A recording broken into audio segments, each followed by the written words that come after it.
Informasi seputar vaksinasi COVID-19. Apa itu vaksinasi? Vaksinasi adalah proses di dalam tubuh, di mana seseorang menjadi kebal atau terlindungi dari suatu penyakit sehingga apabila suatu saat terpajan dengan penyakit tersebut maka tidak akan sakit atau hanya mengalami sakit ringan, biasanya dengan pemberian vaksin. Vaksinasi COVID-19 merupakan salah satu upaya pemerintah Indonesia dalam menangani masalah COVID-19. Vaksinasi COVID-19 bertujuan untuk menciptakan kekebalan kelompok, herd immunity, agar masyarakat menjadi lebih produktif dalam menjalankan aktivitas kesehariannya. Apakah ada manfaat yang kita dapatkan setelah melakukan vaksinasi? Manfaat yang kita dapatkan setelah melakukan vaksinasi. Yang pertama, merangsang sistem kekebalan tubuh. Yang kedua, mengurangi risiko terjadinya penularan COVID-19. Yang ketiga, ketika tertular COVID-19 dampaknya tidak berat. Yang keempat, mencapai herd immunity, imunitas kelompok. Lalu apa saja syarat untuk mengikuti vaksinasi COVID-19? Syarat penerima vaksin COVID-19 berdasarkan keputusan Dirjen Pencegahan dan Pengendalian Penyakit Kementerian Kesehatan RI nomor HK02-4-4-1-2021 dan Perhimpunan Dokter Spesialis Penyakit Dalam Indonesia, PAPDI, yaitu: yang pertama, tidak memiliki penyakit penyerta komorbid, sesuai dengan ketentuan. Kedua, tidak sedang hamil atau menyusui.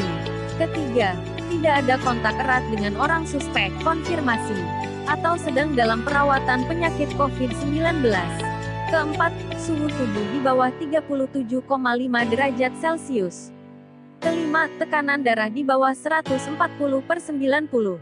Dan terakhir, penderita penyakit komorbid lain yang tidak termasuk dalam ketentuan dapat berkonsultasi kepada dokter ahli.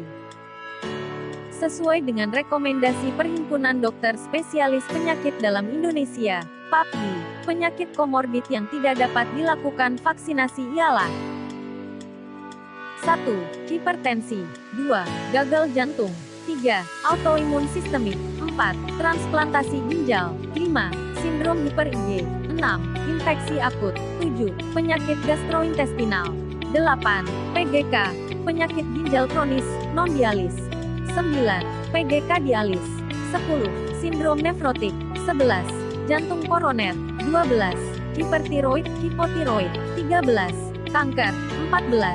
Kelainan darah. Selanjutnya, apa itu KIPI? Kejadian ikutan pasca imunisasi. KIPI adalah gejala medis yang dapat terjadi setelah vaksinasi atau imunisasi yang diduga terkait dengan vaksinasi atau imunisasi yang diberikan. Umumnya KIPI bersifat sementara dan ringan, serta akan hilang dengan sendirinya tanpa pengobatan. Reaksi umum berupa gejala sementara dan ringan serta akan hilang dengan sendirinya tanpa pengobatan setelah melakukan vaksinasi yaitu: sakit kepala, demam, mual, ngantuk, lelah dan tidak enak badan, lapar, nyeri, bengkak dan kemerahan pada bekas suntikan. Tubuh bereaksi dengan KIPI setelah menerima vaksinasi. Tetap tenang. Reaksi nyeri, bengkak, dan kemerahan di lokasi suntikan dapat diatasi dengan kompres dengan air dingin. Jika demam dapat mengompres atau mandi dengan air hangat, perbanyak minum air putih, istirahat, dan minum obat bila perlu. Jika mengalami reaksi KIPI yang berat, catat dengan detail dan segera laporkan pada petugas atau fasilitas layanan kesehatan, atau pada kontak yang tertera pada kartu vaksinasi, dan situs web pelaporan KIPI di https://keamananvaksin.kemkes.go.id. Dari penjelasan yang sudah disampaikan tadi, sudah jelas bukan, bahwa vaksin aman dan terbukti melindungi tubuh kita. Jadi ayo divaksin dan jangan ragu. Mari kita bantu Indonesia untuk mengurangi angka penderita COVID-19.